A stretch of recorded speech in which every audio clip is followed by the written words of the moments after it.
Anything new on Ryan? Same. Had some blood tests and some different things. Just, you know, we got to get him to 100%. He's got to find energy, whatever's happening here. So I didn't walk out to see if he's there to practice, but I would say no, but I haven't seen him. So would you say how he played Friday with Makazi? Yeah. I probably should have had him step away. What exactly is his ailment, John? I just said he didn't have energy. We don't know. How's Judas' eye? Pardon me? His eye, Judas? It swelled up yesterday. He did not practice. He didn't get it stitched. We should have made him get it stitched after the game. Tried to glue it. I don't know what's needles or so. But he's here today, and I don't know if I'll have him go through contact or just practice. You know what we're doing. He should play though? I would hope so, unless something happens today. John, how does the kind of performance Jared had, how does that affect his status in your mind as an option? I mean, is it like all the way to starting option, or is it more faith in a reserve role or something else? Just, I told you guys the day before the game, if I had to play him, I had confidence in him. He's played against good players every year, and he's gotten better and better. Does all the extra work, and he played well. So.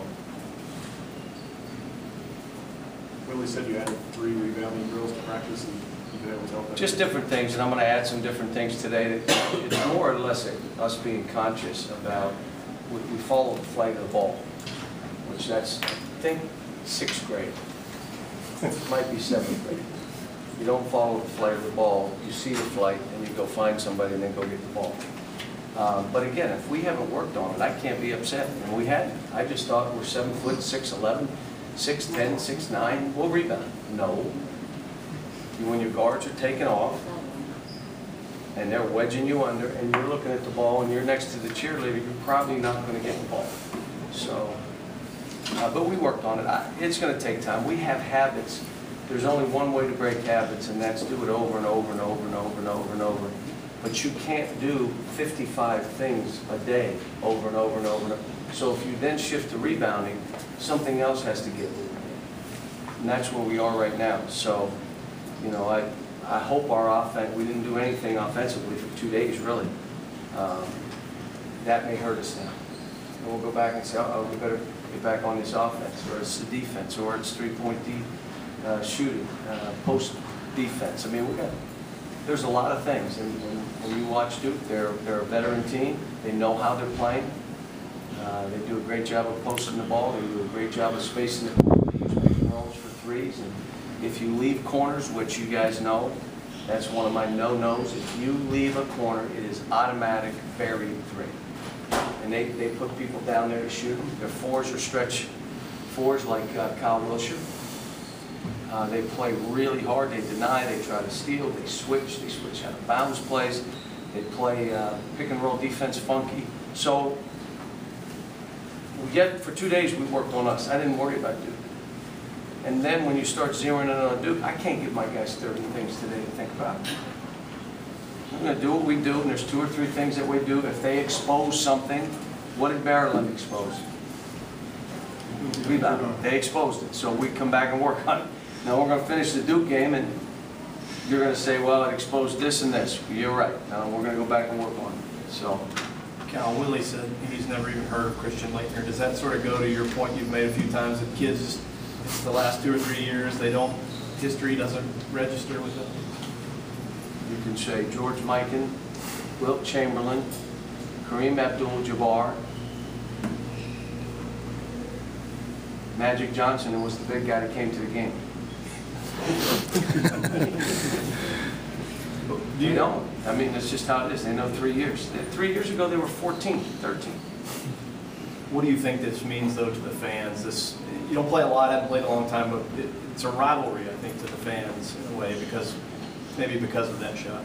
Well, you're playing a top 10 team in a neutral court. It's going to be a hard game. I obviously don't read or listen or hear any of that, but I would imagine people have asked me to drop Louisville and add Duke. No? They haven't?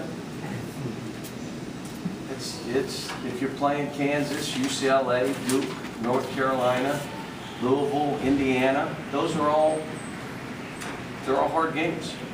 I mean, this game is going to be very hard, and our fans are going to be happy if we win and very sad if we lose. And all I'm trying to do is, all right, here's 2 or 3 things we're going to think about against this team. We worked on us for 2 days. I don't have time right now to work on other teams. We can't go game to game. I've just got to figure out how I get our team better. You remember where you were in '92? You were watching that check. 92, we were the game before. If Lenny Wirtz didn't call the technical on me, that game never happens. We beat Kentucky. I was there. Lenny Wirtz called a ridiculous call from 55 feet away. He doesn't make that call, we win that game. Then there is no Christian Laettner. Yeah, I was there. You watched the second game? You watched that? Did you think? I can't remember. I can't remember, but I was probably, you know, and I was proud of my team. We went to a Sweet 16, the farthest the program has ever gone. But, you know, Archie and Willie kind of talked about the distractions of the first game, you know, Jay-Z being there, a hostile crowd for the first time, you know, they're used to everybody cheering their names in a good way, not in a bad way. What was it like? one thing I've learned, if we're doing neutral site games, they can't be back-to-back. Because our fans can't, they need some time to get some money together to go to the next game. So they made a choice between New York and Maryland had more fans than us. I've never, since I've been here, have seen that. And I think they all went, and they went to Atlanta, I would say. I'm not saying we're going to have 30,000 there, but I think a lot of our fans, instead of going to New York, went to Atlanta. But it was the first game. I mean, it didn't matter where we played. It was a team that could beat us and a team that roughed us up. A team that ran good stuff, got to the rim on us. A team at times we could not guard, and we figured out how to win. What I liked is they made their run, and it was a hostile crowd, and we never got rattled. We just played. And that's what it's going to have to be like, because I would tell you we're going to be in a lot of games like that, where it's in doubt with a minute and a half to go. 2 years ago, that happened to us, and we lost 6 games in our league, and they were all 1, 2, 3-point games. We lost them 6 of them. And so I would tell you that we're going to be in a lot of games like that, so this was a good one to try to figure things out. How's Alex doing? Alex, how's he doing? Better. 2 good days. Let's see how he does today. When you were challenged and the crowd was hostile, Kyle was the one that took that shot on his tie. Is that kind of what you're looking for out of him? I think we might have been down when we made that shot. But, you know, we needed to see what Archie would do in that situation. We learned. We got out of whack. We talked to him about it. You can't break all the plays when there's a minute to go, do your own thing, which he did twice. And one was a charge, one was a throw. We talked about having to come up with balls like with Alex. You had 2 opportunities to rebound in the last 2 minutes. You didn't come up with the ball. We don't have a choice. And then you had pretty good defense by our bigs, and then free throws by both Jared and Kyle. So that's about what you take from it, if you look at it in its entirety. Archie said the key to playing point guard for you is to think teammates first, and you know, sort of his nature is to think score first. Is he a guy, but he said, I'm willing to make sacrifices in my game. Is that something you've seen from him? But you don't want to take away, I had to put, Tyreek was my point guard when I was at Memphis. We won 27 straight games when I put him at point guard. He's got to do what he does, yet as he's attacking as a point guard and they all come in, you must pass. But you got to keep attacking. Don't take away from what you are. Then you shouldn't be the point guard. I mean, I want him to do what he does, but he's just got to recognize that when they crowd that lane, you can't. He threw some shots that I couldn't believe. Spinning behind his head, throw. I mean, and the guys were open. But that's his learning. Now he watched it on the tape, he saw it. I said, that's a great drive. Just throw the ball to him. Why didn't you do it? Why'd you spin back and then try to shoot it under your arm? Well, that's what I usually do. I know, but you can't. Did you see the man right there? They all see it. They watch the tape. Because of his explosive ability, it seems like he can get to the into the lane, into the rack, sort of at will. And once he learns, and that's why I kind of like him at point guard. Because that's what we had with Tyreek. It all started with the ball. You can do all that kind of stuff you want, but the guy with the ball can go score anytime he wants. makes it a little different. But I also like Jared at point, putting him off. I like Julius at two, because he's so steady. He makes shots, he makes the right plays, never in a hurry. He gets us calmed down. I like the two bigs in there at times. I mean, it really gives us length. I liked Alex at foursome, getting him next to the basket. We're trying to figure out some things with Alex, where we get him the ball, where he can make plays, and then trying to help him define a little bit of what he is, his game. You know, I think he's a little bit like Patrick, is what he is. Patrick was probably a little bigger and more of a four, where he's a little smaller and more of a three, but the same kind of game. You know, and now, really, it's the same kind of fight. You're just trying to get both of them to step that up, that competitiveness, and that was the challenge for Patrick, too.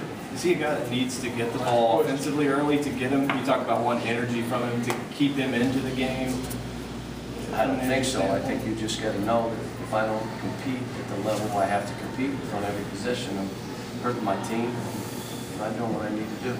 But he was good. I mean, this will be an interesting practice because I got to shift it a little bit, work on us, and now give them some stuff because there are things that Duke does that they have not seen, and they could go haywire. I mean, this is one of those ones where you can have 26 turnovers because they play a little different, and we haven't talked about it. We haven't gone through it. I'm going to try to show them 3 or 4 different, just little things, that, so when they're in that situation, they understand what they're looking for, so they don't, you know, have to have their mind jumbled. But it'll be a great test, you know, in that kind of environment against a veteran team that shoots the ball like they do. And Plumlee may be the best big guy that we see all year. He may be it. And Lynn was pretty good, but Plumlee clearly is better. Like, clearly is better. But Lynn is good. But this kid may be the best big we play. Good reaction of Kyle being SEC player of the week. I just heard it. You know, I'm proud of him. It's really good. Ken, you said Maryland roughed you up a bit. Want Duke try to do the same at the way they play? Yeah. How do you expect them to? Yeah, they're going to try to deny wings. They're going to try to take you out of their offense. They're going to try to jam on pick and rolls and switch out on things to confuse you, and you know, just they'll do stuff like that. Pick and roll defense is you know, they'll jam instead of play back. I mean, they're going to do all kind of stuff we haven't seen, and they'll be physical. Willie said they were kind of expecting to get a few more foul calls than you got in that game. Is that kind of a normal adjustment for freshmen? He and Narland's just don't, you know, don't know they're going to let some of that go because you're so big, you should be able to take that. Not fair. That's how it is. I mean, that's just, you know, my thing. As long as they're letting it all go and take the kid. Now, if it's one way or the other, then I have a problem.